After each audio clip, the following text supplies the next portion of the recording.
इमरान खान साहब की रिहाई, ज़मानत पर रिहाई होनी है उनकी इब्तदाई तौर पर, और उनकी ज़मानत की जो दरख्वास्तें हैं वो सुप्रीम कोर्ट में पहुंची हुई हैं। मामला है 9 मई का, 8 मुकदमात हैं, और high court, Lahore high court ने उनकी ज़मानतें खारिज कर दी थी। अब तकरीबन 5 हफ्ते से ज़्यादा का वक्त गुजर चुका है,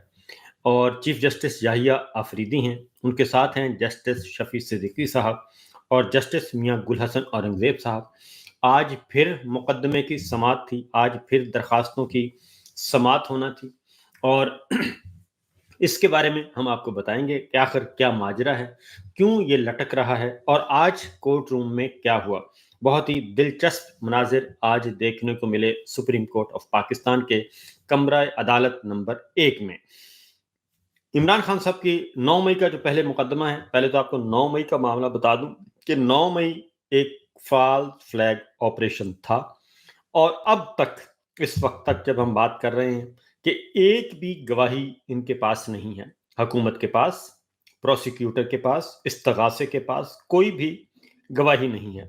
और इन्होंने गवाही हासिल करने के लिए बड़ी बड़ी पेशकशें की, और पाकिस्तान तहरीक इंसाफ के अंदर भी रहनुमाओं को, वज़रा को, मुशीरों को, एमएनएस को, लीडर्स को तोड़ने की कोशिश की,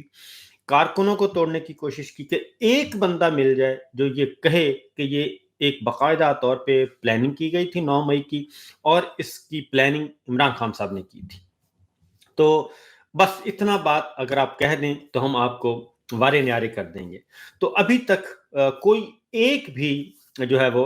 बनने के लिए तैयार नहीं है, झूठा गवाह बनने के लिए तैयार नहीं है।